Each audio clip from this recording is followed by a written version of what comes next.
Good evening, everyone, and welcome to tonight's webinar. My name is Orly Agawin, and I'm the Executive Director for Training and Transformation of OSA Training and Education. And I welcome you all to POWERinU's complimentary webinar entitled Transitions in Life and Work. This complimentary webinar is brought to you by POWERinU. In the recent months, the COVID-19 crisis has changed our lives so drastically. With the recent changes, businesses and the workforce suddenly saw itself at a halt and are being called to move towards a different, more dynamic direction than we could ever imagine. Recent studies have shown that as we move towards this new direction for our businesses and our careers, the workforce is marching at an accelerated pace on, to more flexible, more skill-driven and competency-driven human resources. We can say that it's the worst of times, yet one can argue that it could also be the best of times to learn and develop and adapt to change. Tonight, we are joined by a distinguished set of panelists composing of POWERinU directors who will guide us through their insights and hopefully provide us with recommended steps for each of our participants tonight as we slowly move along with this change. So let's start off with our introduction. Let's start off with Miss Elaine Bernalyn S. Cercado, driven by her mission to discover, develop, maximize, and share the power within you. Elaine has founded POWERinU Training and Coaching LLP in Singapore in March of 2008. After working in various senior and regional leadership roles in multinational companies, where she specialized in sales, business management, and regional general management, Elaine embarked on a second career in training, consulting, and coaching in Singapore, where she has been based for the past 20 years. In 2015, Elaine co-founded POWERinU Training and Coaching Philippines Incorporated, with 4 partners based in the Philippines who share the same mission and values. She currently serves as the director in both POWERinU Singapore and Philippines.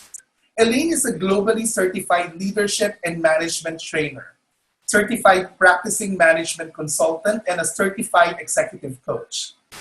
Some of the global and local companies she has served include World Bank, DHL, Visa, Unilever, Canon, Canon BPO, East West Bank, PNB, and Eastern Telecom. To journey with individuals, teams, and organizations to grow and to find purposeful and sustainable success remains Elaine's lifelong mission.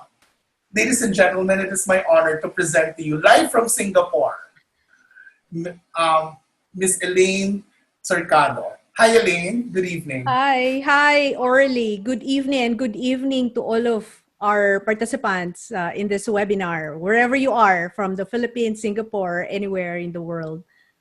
Good evening. Elaine, I have a quick question. Considering the changes that are happening in the world right now, no, we see this sudden shift in the world economy. How will industries and businesses change in the coming months and in the future? Thanks for that question, Orly. COVID-19 crisis has forever changed our lives. And so everything has changed. At the personal level, it has caused us some stress and anxiety to live in isolation for a period of time. At the interpersonal level, we have gone into digital mode in terms of our communication. You know, things that we used to do on a face-to-face personal level now are done at digital or, you know, video like this in Zoom. And so it has been difficult, you know, communicating and relating with each other. And then at the economic or at the business and economic level, both at the country and international or global level, there's been a decline, tremendous decline. In fact, they have said, researchers or studies have said that this has been one of the greatest declines in economy since World War II. And so will we survive this? You know, that is the big question. In fact, it has already impacted our mode of livelihood, our businesses have closed, our way of living or working, we have gone into remote working. And so things have changed. But as we know, this too shall pass. A fruit is always bitter before it is ripe. And so as we go through this bitter phase, there are things that we can do. And hopefully in this webinar, we will be able to share some of those things that we can do so that we are better prepared for what is to come as a new normal. Right. So that's all Wonderful. for now. Short, Orly. Wonderful. Very short and sweet. I like what you mentioned. And I just took note of that. No, a fruit is always bitter before it is ripe, and we are at the bitter phase. Is that what you're saying? Right. But we're That's on our way exactly, to being yes. ripe, and probably being ripe is probably being ready and being and have already embraced that change. Right. That's right. Wonderful. Thank you, Elaine. Okay, now let's continue on with our introduction. Next off is Mr. Nestor Martin June C. Marfori Jr. June has a long career in learning and development, as well as in leadership and management. He holds a degree in business management from Ateneo de Manila University and has held management positions in different industries, with local and regional responsibilities both in the Philippines and in regional locations. June's expertise on general management, leadership, change management, performance management, and sales and marketing were honed during the long years he spent as employee relations manager, facilitator and trainer, country business unit manager, and general manager for global companies across different industries. Good evening, June. Good evening, Orly. Good evening, everyone. Good day. Right. Live from Parañaque tayo, no? Tonight? Yep. Yeah. Down south. Down south. So, June, I have a very quick question for you. What do you Sure. think are the aspects? Let me repeat. What aspects should we be looking at or probably be building in terms of flexibly adjusting to these changes? Okay. Well, thank you for that, Orly. I'd like to believe there are a couple of things. And one of them, Elaine, kind of narrated through rather extensively already, which is what is happening around the world. What do we mean by that? The first one is the environment. The environment itself provides the clues on what we need to harness and build on. So I would say we need to scan the landscape. Take on the scenery. If you haven't done so yet in the last 3 months, I highly suggest you do that now. Take a look. What has changed? What is now different? Dramatically different from what used to be our normal in our comfort zone. Let us be familiar with the now unfamiliar. That's the first. Take a look at the landscape. Second, what do we build on? Ourselves. Regardless of our age, regardless of our generation, the industry we're in, the situation we're in, I've taken a look at some of the more significant transitions that people are going through just through the chat. And it's not easy, I would have to admit. But all of us in some form or another, before these challenges that we are going through at the moment, we have gone through some form or another or numerous other challenges in the past. So who do we look to? Ourselves. Let's introspect. Let's reflect. Let's review our inventory of skills, attitude, competencies, resilience, grit. What have we cried about? What have we laughed about and jumped about in victory and success? What has slugged us down? And how did we overcome that and pick up ourselves and walk back and even run faster? So what has worked, what has not worked for us in the past? There are cores that will remain regardless of the depth and the magnitude of the changes that we're going through or will go through, because there will be more. We're probably just seeing the tip of the iceberg. So we need to dig deep, see how these that we've done and gone through in the past will help us in the new normal and in the normal that is to come still. Because if any, they will get worse before they get better. Right. Thank you, Orly. Wonderful. Thank you, Sir June. One of the things that I caught there is that when it comes to the question of the things that we should initially look into would be first what's external, what's outside, Yep. and also what is inside of us. And Yep. I think that's most important. I mean, knowing what I am capable of doing, What is it that I need to work on in order to be able to adapt to these changes? What are the things that I need to develop in order to face these changes? And that's wonderful. Thank you. Probably later on, I'll be asking questions that are more specific as to which behaviors and what specific skills should I be preparing myself for. But later on, we'll delve into that. Thank you, June. All right, now let me continue on with our introduction. Allow me to introduce to you a mentor and a friend, Miss Ana Maria Penny Bongato, better known as Penny to friends and associates. She has been listed as one of the top 100 Filipinos to follow in LinkedIn for inspiration and learning in 2019. Penny is also the first Jack Canfield certified trainer in the Success Principles in the Philippines and first in Asia, and is also now a certified trainer in the Canfield methodology. Penny has undergone the accelerated coach training program of Benchmark Consulting, and at present, Penny is working with coaches who have been impacted due to the reorganization of the company. She also coaches senior leadership team members, which results in better relationships with both team members and family. Good evening, Penny. It's nice to see you again. Hi, Orly. I miss you. I missed you. Live from Manila ka naman, no? Oh, I'm from Manila. I would like to say good morning because my virtual background is Denmark. Lovely. Lovely. This is Denmark. This is not Laguna. This came from a picture of my accountability partner who is now biking along within Denmark, and he just sent it to me. So yeah. So this is not the Philippines. This is Denmark. I like your question, Orly, and thank you for asking that question. You know, I've been working with people who have been transitioning over the past 2 years, even before COVID.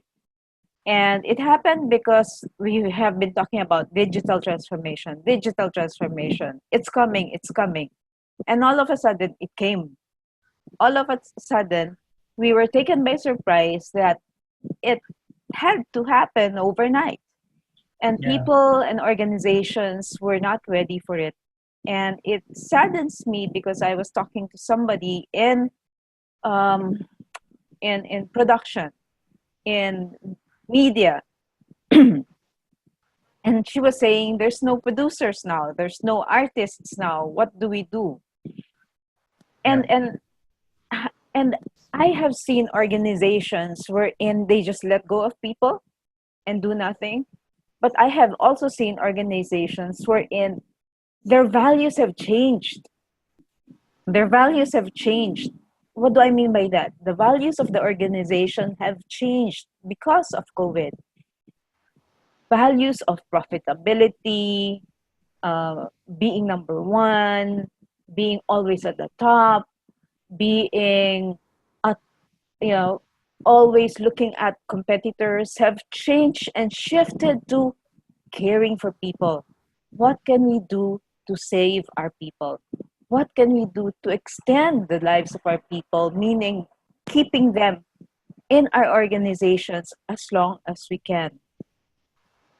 Before, it was all money, but now it has changed. Organizations have changed and truly realized, that the biggest asset of the organization are the people. Wonderful. So that's what I've seen over the past couple of months. Yeah. And we noticed that too. We realized that, companies all along could flexibly adjust, especially to major changes such as these. And that's a good thing as well, and a wonderful thing that we are, in the industries where we are right now. But probably later on, as we go along the discussion, Penny, we could also explore those people or participants that we have with us tonight who are part of organizations or industries who are suffering, consequently affecting their people as well. I know, right? It's very difficult, and I know we've been through this before. Oh yeah. Okay, so thank you so much. So we see now, no? This is a powerhouse cast. We have a powerhouse cast tonight. We have Elaine, June, and Penny in the house. So at this point, ladies and gentlemen, I'm going to open the floor to everyone in the room. Okay, I noticed earlier, and I'd like to throw this to anyone in the group, no? We are trainers, we are facilitators, and we are currently practicing, we are practitioners in the field of learning and development. And I noticed that we have we have a group of people here with us tonight who are from the academy. And this profession has been striving on face-to-face communication and co-located learning environments. Now that we are moving to a new normal, and that would mean, being integrating more technologies, more digital collaboration tools.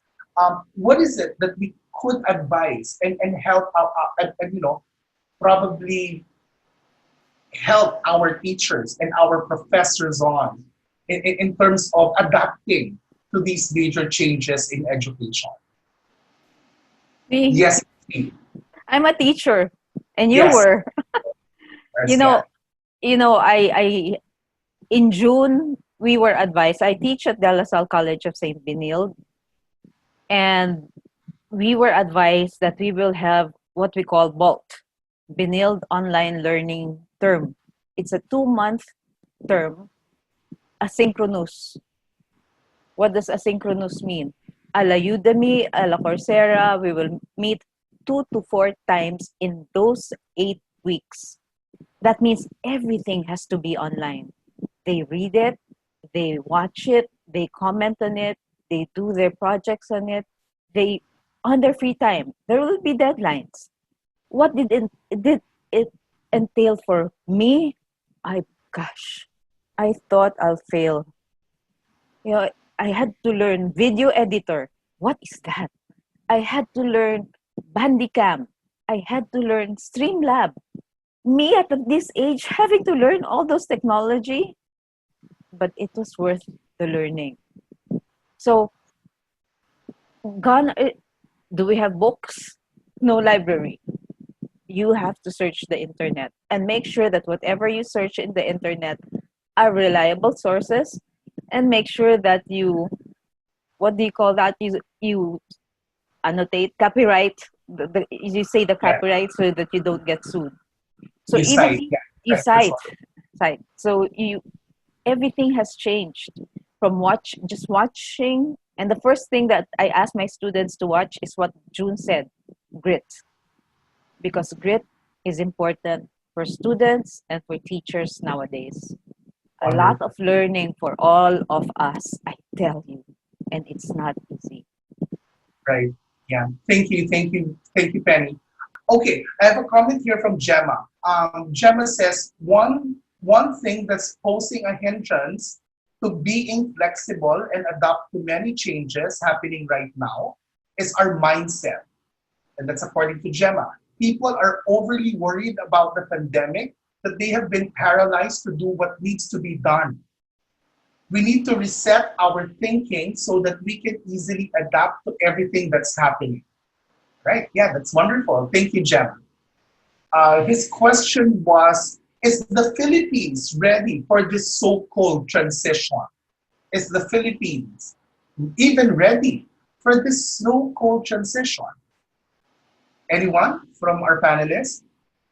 Yeah, Orly? Sir Jun, yes. Yeah, if Mr. Jose Tan is referring to readiness of the business sector, because it's quite a broad question, I would say that, first of all, the business sector or the particular business entity will have to take a look at how aligned are they with what are now emerging to be essential and or non-essential.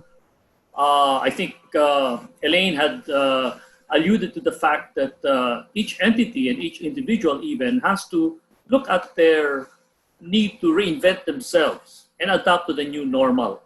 So the transition can be looked at differently from the perspective of each entity.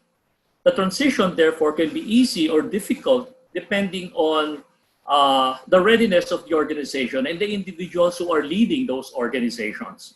So what is important is to determine what are your skill sets, what are the strengths that have helped you overcome challenges in the past, what has worked for you.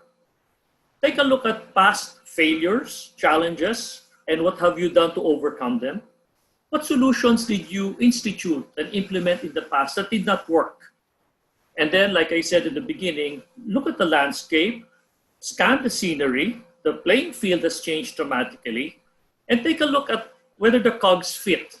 You know, you can't put a, as they say, a square peg into a round hole, right? So you need to take a look at an inventory, constantly reviewing your skill sets, doing your pluses and your minuses, vis-a-vis what is the new normal expecting, and then adjust. The adjustment may be much more challenging for some, might be easy for others, but just the same, you first need to understand what is the transition you're looking at, what are your core competencies and skill sets, what do you need to develop to be able to overcome the transition by looking at what has worked before and what has not worked in the past. Those could be your what you might call low-hanging fruit. Right, wonderful. Thank you. I just wanted to highlight what you mentioned about it's very critical that the first thing that you need to look at would be to acknowledge and embrace change. No, that this is happening, and I have to accept this. And it also, I believe it's the first step to managing and adapting to change, and that is identifying that change and then embracing it, doing your best by embracing it, and then looking at yourself and assessing yourself in terms of your readiness and what are the things that you need to work on in order to potentially adapt. That's wonderful. All right, we have a question here from Alvin Perez, and I'd like to throw this to Elaine. Alvin says, please give us key points to consider on how we can expedite learning among members of the organization towards the goal to shifting to digital transformation. Who should initiate the essential changes? Wonderful question. Thank you, Alvin. Okay. Well, I'll do my best to answer that. I live in Singapore where technological enablement is quite different compared to Philippines. Of course, I've worked as well in the Philippines, and I have a taste of that. And it has advanced significantly compared to when I was working there 21 years ago. So I lived here in Singapore 21 years, and before that in other countries, so 23 years ago. From a business perspective, the organization or the business or company would have to look at how to enable the organization to communicate with each other, to go business as usual, and of course to adapt to the new normal. And so that is to answer the question directly, who's responsible or who should initiate the changes. From a company or organization perspective, the organization will have to invest in the technology, in the infrastructure. And of course, that will vary from company to company. There is no, a standard answer to that because, of course, companies vary in size, in scale, in financing, in structure, and whatever they can do to enable each employee or each department. From a personal perspective, there are things that we can do, of course. Most of us have worked remotely at home. Some of us might not have the capability to work remotely, and that is, of course, something that we as individuals will have to have a conversation with our respective managers or bosses who can help us and support us. But for those of us who are able to work remotely from home, then we can do our best, like what Penny has said, to update or upskill ourselves, to learn as much, to take advantage of what's available. I mean, there are so many things available online. There's so many ways that we can upgrade our technological, skills.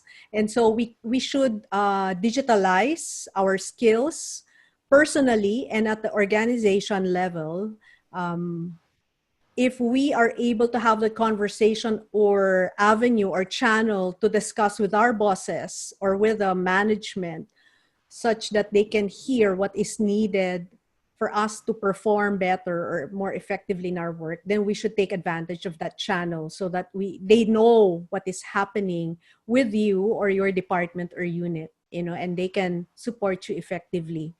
I would like to also state, Orly, that although technological enablement is needed or essential, for us to operate in this kind of environment, the first and foremost priority of the organization is to protect their employees. And so, if there will be some funding available, of course, between enabling technologically and protecting their employees, I would assume that will go first to the protection of the employees, to the protection of the lives and the health of the employees. Okay. And then, of course, operating business as usual and adapting to the new normal is, I guess, comes second after that. Because we need to safeguard first and foremost the lives of our employees or the people, and then second, protect and safeguard the livelihood, the means of our livelihood, right? Or the business operations, or whatever is that brings the money, of course, to pay for the people. That's my comment. Yeah, wonderful. Thank you. At the end of the day, it's still the people who are the center of our teams, of our organizations. And it's just right to put them first, no? In terms of, really with organizations and companies and industries are going through major changes. And as you were saying that, Orly, something just came to my mind, which is how we're doing it here in Singapore. In Singapore, though you would think that it's a very sophisticated country, we do have a very cautious approach. The government has actually done a phased approach. So we are now in what we call the phase 2 approach here in Singapore. And in phase 2, we are allowed to go out, but of course, we have to wear our masks, and we're limited to just 5 individuals to visit, and to gather. And of course, all the practices to protect people are mandated, for every business, for every organization, in terms of the hygiene, in terms of having contact tracing. There's an application that we use, and just in terms of course, making sure also that we are proactive in terms of protecting ourselves and others, and our family members. So avoiding going out if, of course, you are not well. So there are still institutions that are not open at this point in time, and they will only be open by phase 3, which is, if I recall right, towards the end of the month or by next month. So it's a gradual.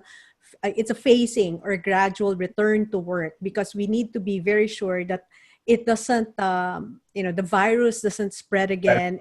We do things correctly. Yes. Yeah. And those spaces are, are change management strategies, right? These are, and from whatever perspective we look at, I mean, at the end of the day, the way that we adapt, the way that we respond to these changes is our change management styles. It's our respective change management styles.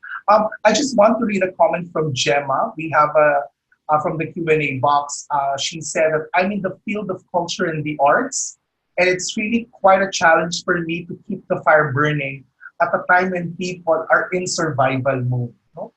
And I can understand to Gemma. I myself also came from the academy, and one of my passions is the culture and the arts. And I have been missing. I've been missing going to the theater and to the cinema for the past few months, because and my heart goes for our artists and for our creators who are now thriving on the goodness and the kindness of their fellow artists and other organizations. Thank you, Gemma, for that. Okay, Rafael here has a question. Early, I would like to add to what you said. for not just for the arts, not just for the culture and arts, but also for those who are in media in the 11,000 strong, you know what station, Yeah. and other production agencies wherein face to face is important.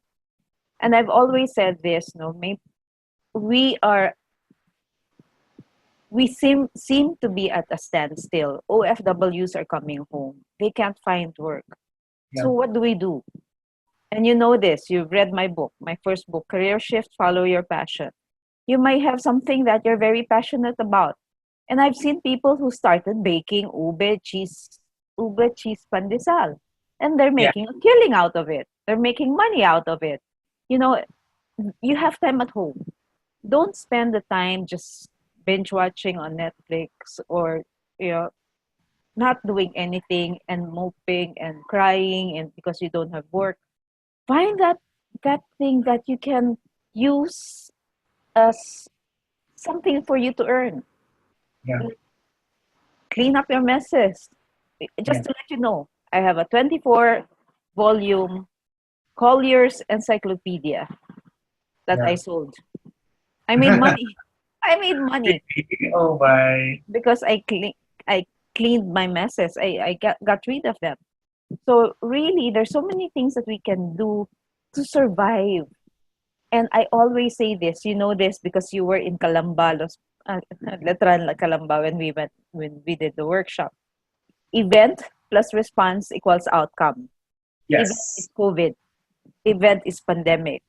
Event is you can't get out of the house. Event is I can't get out of the house and June can't get out of the house. We're seniors. Response, do nothing, binge on Netflix, cry, uh, nothing really. Outcome, the more you will feel depressed, the more you will feel that this isn't working. But the event is the same for all of us. COVID. Response, I'm doing my best to gain my ACC for coaching. Outcome is hopefully I get it before the end of the year. Event, COVID. Response, I wrote an ebook during COVID. Response is I'll give a copy to everyone who's here. So there's the response on whether the government is doing something or not, whether we live in Singapore or in the Philippines, it really doesn't matter. It matters. What matters is your response to the event. Mhm. And that Yeah. is where the outcome is. Wonderful.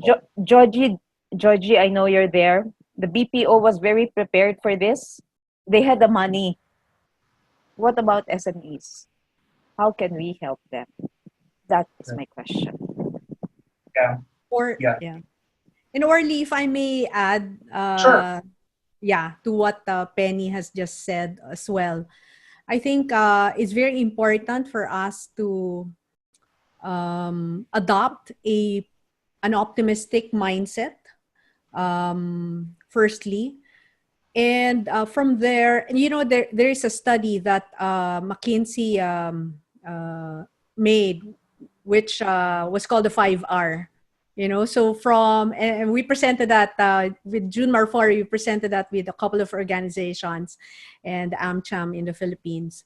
And the 5R, if you, I mean, for those who have read the McKinsey study, said from resolve to resilience, we are now in the return mode.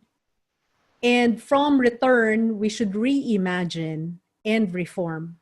And I would like to think that we are probably in the return, you know, the beginning phase of the return to work. And so I'd also like to touch on the fourth R, which is the reimagine.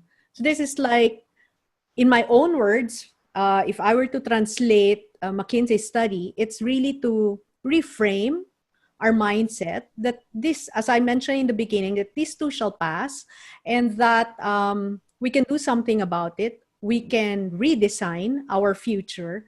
We can reimagine, and based from the reimagine, we can redesign our future actually. Just like what Penny said, you know, there are things that we have probably not imagined we're capable of doing, but Exactly. now, we see that, okay, I can actually write an ebook.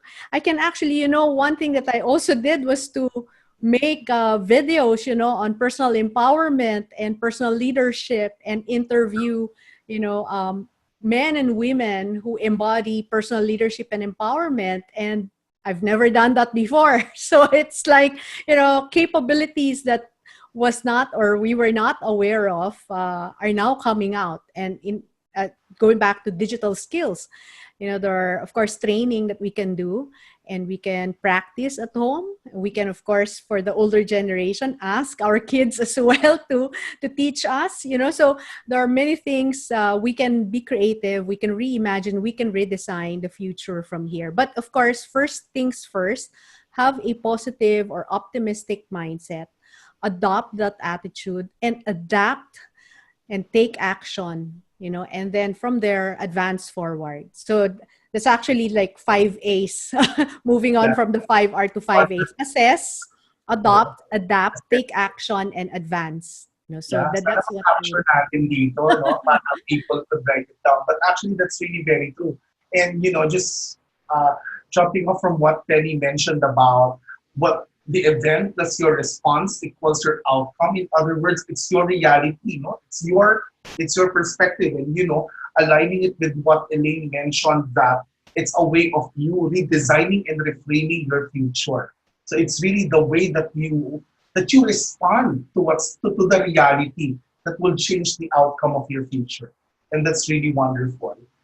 Guys, I've been noticing in the question and answer that we have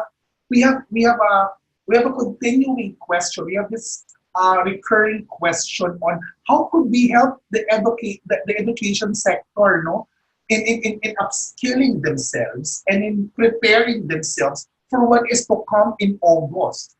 Well, probably some of you already have, colleagues in the academy who are, wonderfully shifting to this new normal. But we also have brothers and sisters who are from DepEd and from CHED, professors in the state universities, or probably more senior people in the academy who are now being forced to move to a more digital classroom.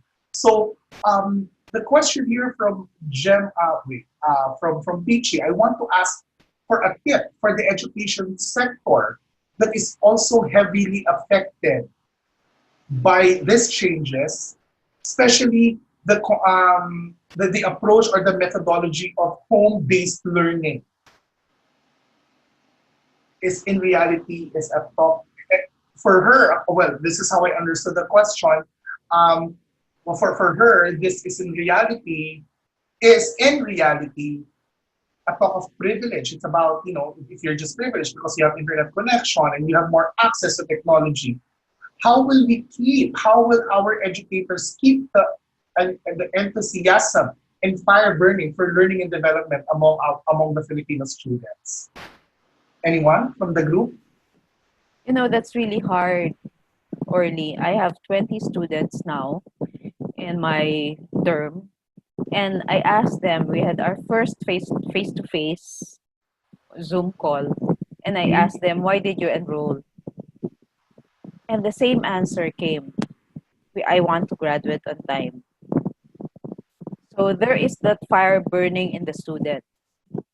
And they have the technology, they have internet connection, they have access. The question is, do the teachers and the students have access? What will DepEd do when there is no access in the rural areas? What will DepEd do when there is not even power in some of the rural areas? I may not have the answers to those questions because those are kind of political questions, because in reality, we're a third world country. We're not like Singapore. Yeah. And I think the best way that I could think of, parents have to do their part. It is now the role of the parents to teach their children. What has happened in the past kasi is when we bring our students to school and they come home, finish na. No more teaching, no more assignments, no more finish everything in school. Now everything is being learned at home. And the parents are not used to that. So the parents have to do their parts as well in teaching their children. Now what do they teach? Life skills. At this time, life skills. And that is what is important in life. You know, algebra, they can learn that in school. They can learn that in work. But being resilient, being Yeah. a critical thinker, knowing how to make decisions, that could be Yeah. learned at home. That should be learned at home. So life skills could be learned by teaching the students by their parents. And don't lose. I'm not losing hope with the government. I know that there will be a change soon. Yeah. We pray. So Orly? that's mine. Thank you. Sir June, yes. Yeah, Orly, I'll try to be brief because I know there's still a number of questions. But something that's not in my resume is that I'm very much involved in the area of family life, both in our church as well as in the prayer community where I'm part of.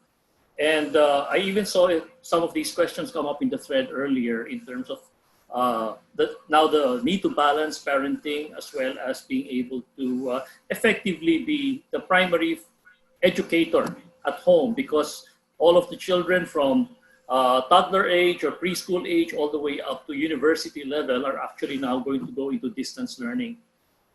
This represents a possible risk. It has been recognized. Even in this phone chat alone, we've seen parents asking what someone asked, I'm a solo parent, how do I manage? Some people say, I'm new to being a teacher. Penny has alluded to the fact that for the longest time, parents have relegated the task of education to the teachers who are in a face-to-face environment. There Yeah. are risks. We cannot deny the risk, but it also represents a significant opportunity for parents to become the primary formators of the true values in life, what is truly essential. Not to discredit the education sector, not to discredit the faculty who have the best intentions, but the people who are the best intention and opportunity to provide the right values to bring them forward, as Penny have said, are no less than the parents themselves. Life skills, virtues, values, which will bring them forward in life, much more than all of the academic standings and all of the academic subjects that they can actually be loaded with when they're in the educational institution, will come secondary. So parents now have to get their, should we say, right balance. Some of them, understandably, are undergoing their own transitions. Some of them may have lost their jobs. Some of them are now work from home. How do you now balance working from home and being the primary formator or the partner of a distance learning instructor in their tier one school? But parents need to recognize what is most important, and then what is it that they can instruct and they can pass on? What is their legacy? So now I think parents also have this significant potential and opportunity to leverage on the strength of effective parenting. And that's something that they can capitalize on. Yeah. The age of parenthood na, no? This ito na pala yung generation of, how home-based teaching. Wonderful. I'd like to highlight what just Penny mentioned about focusing on competencies, no? Things that would help the individual or the learner for preparing his or herself in the real world, no? And if I may just share, one of the things that I also recommend to my fellow teachers now is that, let's focus on more competency-based areas rather than teaching other things, because we only have limited opportunities to touch base with our students. Let's make it more meaningful and relevant. No? And I also want to just reiterate what Sir June mentioned about the importance of being a parent during these times, and being a teacher as well, working together with our educational system in order to make a more holistic, relevant and meaningful learning experience for our Filipino students. Wonderful. Thank you. Thank you. We have a we have a question in the chat box. This is from Marvin. His question is, how should an employee embrace these inevitable changes in the workplace behind what's currently happening in the labor force now? Let me repeat. How should an employee embrace these inevitable changes in the workplace behind whatever's currently happening in the labor force now? Examples would be retrenchment and additional workload, especially to operations industry. Another, how should we find contentment with the latest job yeah, added to him, but compensation is still the same? Well, probably I have a general understanding of the question. Now that work is moving from the office to home, I'm now using my own utilities, my own air condition, my own home space, my own my personal space. No, shouldn't I be getting additional compensation for this? So that's I think I believe that's a question. And how should these employees, should team members embrace these inevitable changes? You know, Anyone? I'm smiling because June and I were together in one company that we had to let go of people.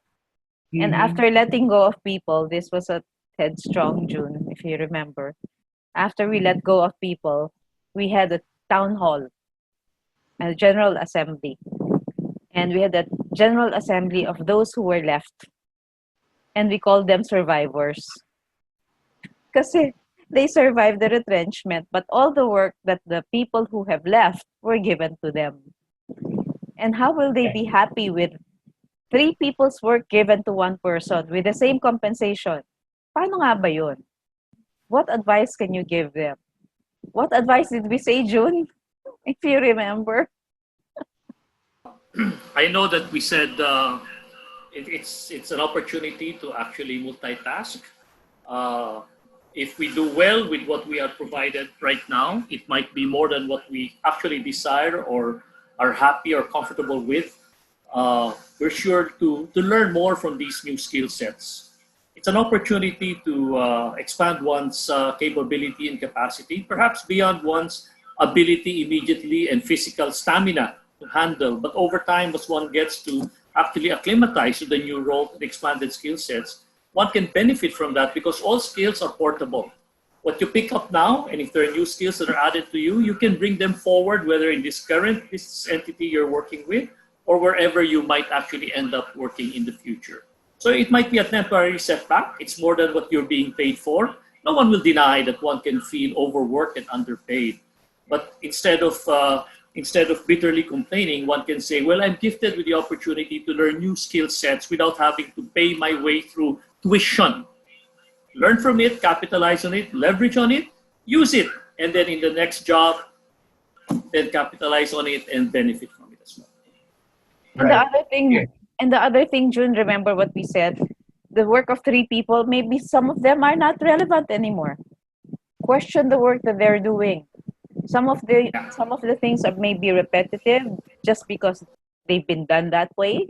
It's been done that way for the longest time. Start asking questions. Should we even make this report? Is this report even relevant? Who's reading this report? Maybe there's another way of doing it. So start questioning the things that you're doing and make the necessary change. Make the necessary improvement and make your life simple. Right. Okay, thank you. Thank you, guys.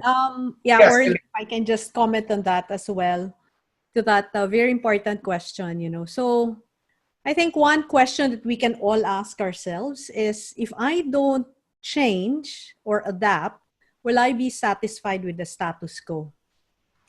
And if the answer is, I'm not going to be satisfied with the status quo, then what can I do?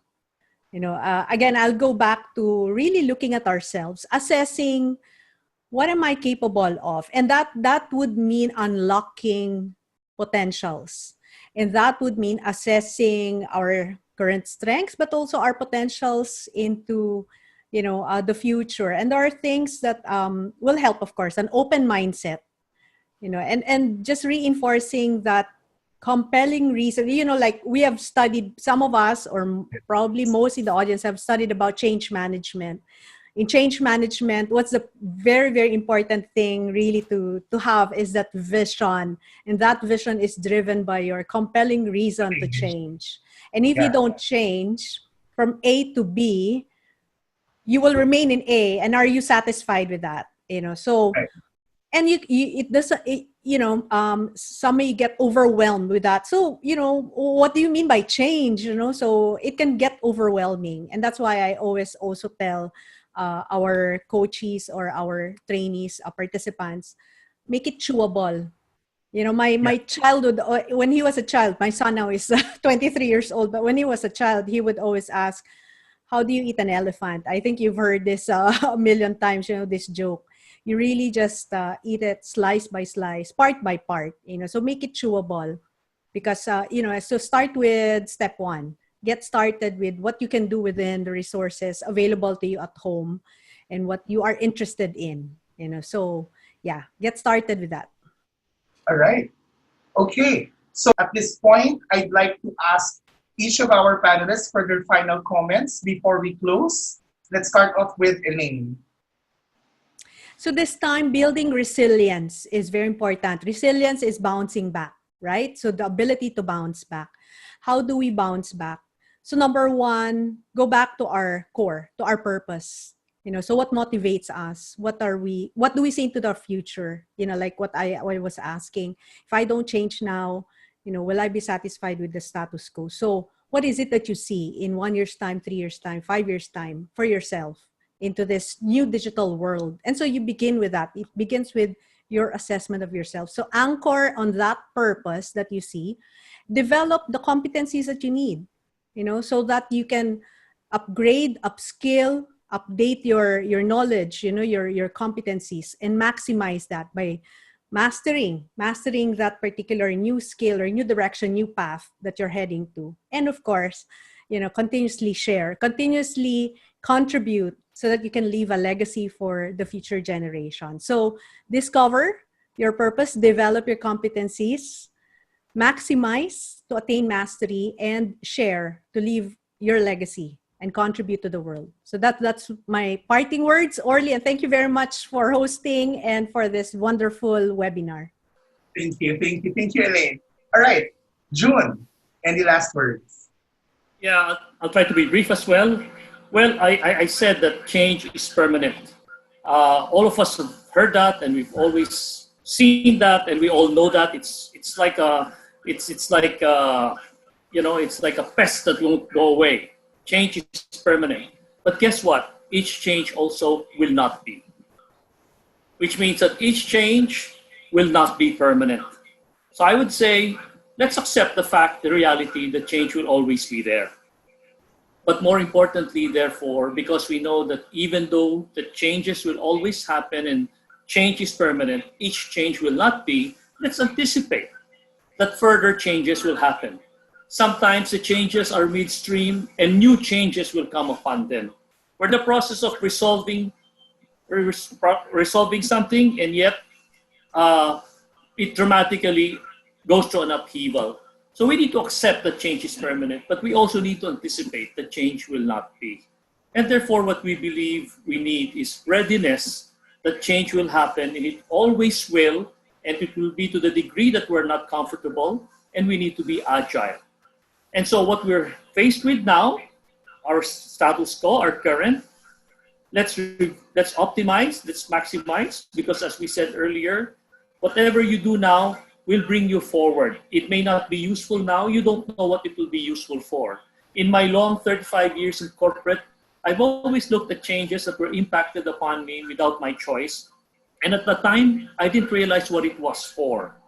Until my mentor, my boss, Penny here, said, the job is what you make out of it. And I realized it's not so much that I didn't ask for it or was directed to an area of my career which I did not like or desire, but I made the most out of it, and it became useful in my next job. walk in faith. Regardless of our faith expressions, we know that there will always be something good in store for us. Personally, my faith expression is that I will never be fully in control.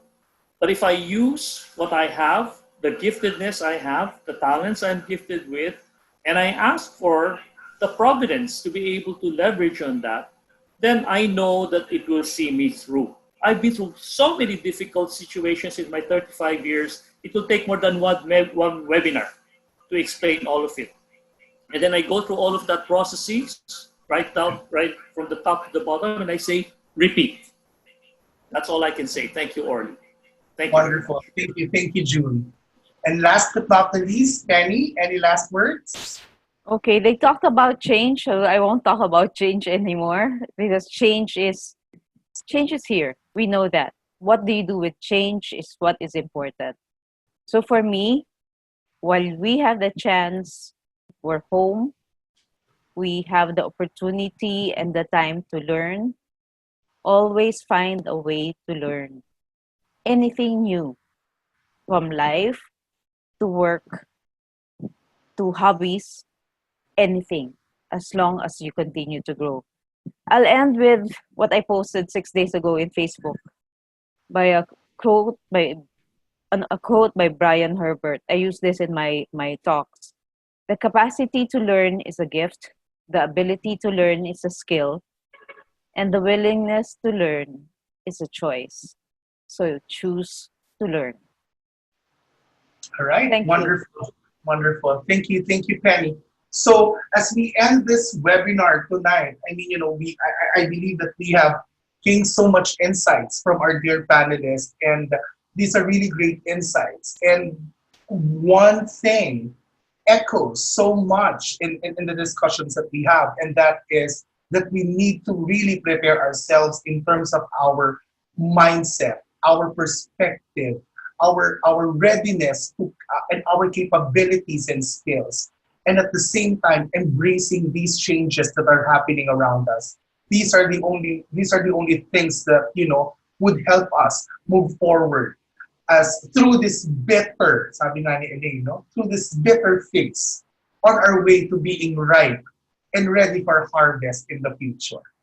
So at this point, I'd like to thank our panelists for gracing our webinar this evening. Thank you so much, everyone. You know what, guys? These three people with us right now are my mentors and my friends and now my colleagues, and I'm really very happy. And it gives me so much pleasure to be hosting this webinar for them tonight. Your insights have brought us a wider perspective in understanding why things like these happen, how changes work, and how we can effectively pick up the pieces and move forward. I'm grateful to have been your moderator tonight. And to our attendees who have joined this virtual online discussion, we wish you all the best in the coming days. It was a great evening of learning and hope. Thank you, everyone, for sharing your time with us. And I hope that you, dear participants, have great takeaways from our discussions tonight. Again, my name is Orly Agawin, your moderator, wishing you health, healing, and transformation. Have a good night.